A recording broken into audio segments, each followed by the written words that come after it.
oraya yükleyip grupta paylaşırım. Ya da WeTransfer'le gönderme şansınız var mı bize? Biz size bizim ajansla Yani ilgili size verelim. zaten aynı. Normal. Bilginiz var mı? Normal.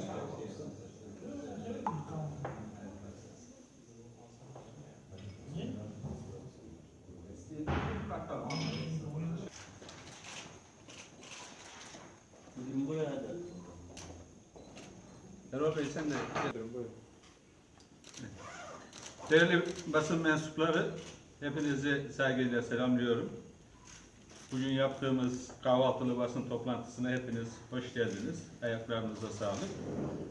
Bugünkü toplantımızın gayesinden biri, bakanlığımız tarafından düzenlenen, Türkiye'de 81 ilde eş zamanlı olarak yapılacak olan 11 Kasım 2019 tarihinde 81 ilde 11 milyon fidan dikme etkinliğinin kamuoyuna duyurulması. Bununla alakalı Çanakkale ilimizde de 41 ayrı lokasyonda 205 bin fidan dikimi gerçekleştiriyoruz.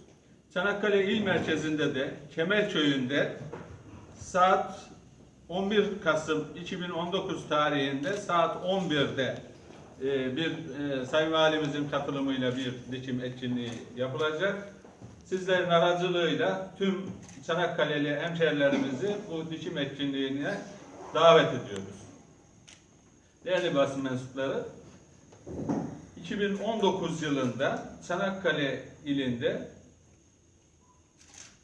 52 orman yangını meydana geldi.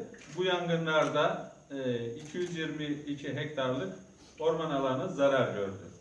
Bu yangınların da zarar gören alanların tamamı yılı içerisinde ormancılık tekniği açısından yapılması gereken tüm işlemler yapılmış olup tekrar eski haline getirmek için tüm çalışmalar başlatıldı.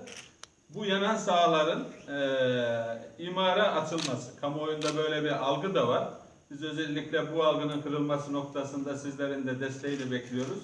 Kesinlikle imara açılmamıştır, açılmayacaktır. Bundan sonra da böyle bir şeyin olması mümkün değildir.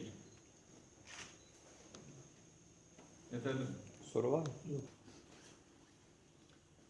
Evet değerli arkadaşlar, bu karşı ateş yöntemi orman yangınlarıyla mücadelede ormancıların kullandığı bir tekniktir. Bunu sık sık özellikle büyük yangınlarda biz bu tekniğe başvururuz. Ama bunun hepsini kamuoyuna duyurma gibi bir konumuz olmuyor. Mesela bu sene İzmir'de gündeme gelen olayda tamamen oradaki tecrübeli bir arkadaşımızın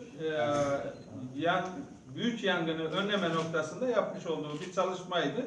Burada Gelibolu'nda çıkan yangınlarda da bu tekniğe başvurduk. Muğla özelinde çıkan yangınlarda da özellikle Dalaman Göcek yangınında da yine karşı ateş yöntemine başvurularak yangının büyümesi önlenmiştir. Teşekkürler. Bir saniye Oradan müdürüm. kaç fidan yani?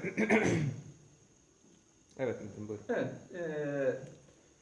Yanan alanlar arkadaşlar bildiğiniz gibi anayasa gereği yılı içerisinde tekrar ağaçlandırılmaktadır. Sadece yanan alanlar değil, bozuk sahaların iyileştirilmesi, yaşlı ormanların gençleştirilmesi ve ormana katılan yeni arazilerin de ormanlaştırılması maksadıyla Çanakkale ilinde de her yıl düzenli bir çalışma yapılmaktadır.